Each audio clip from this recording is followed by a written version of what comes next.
اور جب موسیٰ نے اپنے شاگرد سے کہا کہ جب تک میں دو دریاؤں کے ملنے کی جگہ نہ پہنچ جاؤں ٹلنے کا نہیں، خاص صدیوں چلتا رہوں، پھر جب وہ دونوں ان دریاؤں کے سنگم پر پہنچے تو اپنی مچھلی بھول گئے۔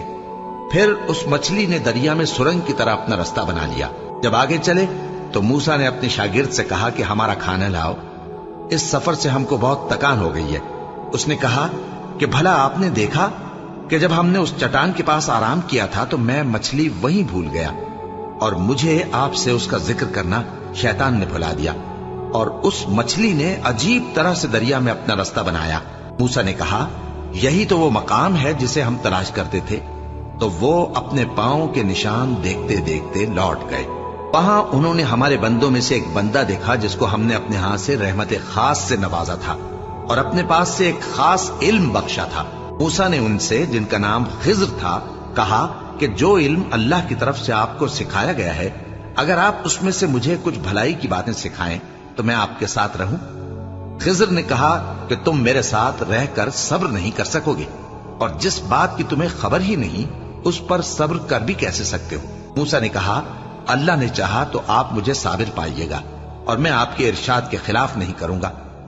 خضر نے کہا اگر تم میرے ساتھ رہنا چاہو تو شرط یہ ہے مجھ سے کوئی بات نہ پوچھنا جب تک میں خود اس کا ذکر تم سے نہ کروں۔ تو دونوں چل پڑے، یہاں تک کہ جب کشتی میں سوار ہوئے تو خضر نے کشتی کو پھاڑ ڈالا۔ موسیٰ نے کہا کیا آپ نے اس کو اس لیے پھاڑا ہے کہ سواروں کو غرق کر دی؟ یہ تو آپ نے بڑی عجیب بات کی۔ خضر نے کہا کیا میں نے نہیں کہا تھا کہ تم میرے ساتھ صبر نہ کر سکو گے؟ موسیٰ نے کہا کہ جو بھول مجھ سے ہوئی اس پر مواخذہ نہ کیجیے اور میرے معاملے میں مجھ پر مشکل نہ ڈالیے۔ پھر دونوں چلے، یہاں تک کہ رستے میں ایک لڑکا ملا تو خضر نے اسے مار ڈالا۔ موسیٰ نے کہا کہ آپ نے ایک بے گناہ شخص کو ناحق بغیر قصاص کے مار ڈالا، یہ تو آپ نے بری بات کی۔ خضر نے کہا کیا میں نے نہیں کہا تھا کہ تم سے میرے ساتھ صبر نہیں ہو سکے گا؟ انہوں نے کہا کہ اگر میں اس کے بعد پھر کوئی بات پوچھوں یعنی اعتراض کروں تو مجھے اپنے ساتھ نہ رکھیے گا کہ آپ میری طرف سے عذر کے قبول کرنے میں حد کو پہنچ گئے ہیں۔ پھر دونوں چلے، یہاں تک کہ گاؤں والوں کے پاس پہنچے اور ان سے کھانا طلب کیا۔ انہوں نے ان کی ضیافت کرنے سے انکار کیا۔ پھر انہوں نے وہاں ایک دیوار دیکھی جو گرا چاہتی تھی تو خضر نے اس کو سیدھا کر دیا۔ موسیٰ نے کہا کہ اگر آپ چاہتے تو ان سے اس کا معاوضہ لے لیتے تاکہ کھانے کا کام چلتا۔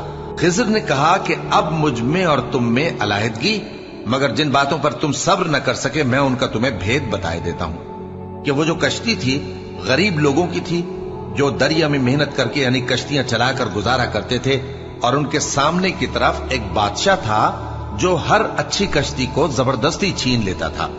تو میں نے چاہا کہ اسے عیبدار کر دوں تاکہ وہ اسے غصب نہ کر سکے، اور وہ جو لڑکا تھا اس کے ماں باپ دونوں مومن تھے۔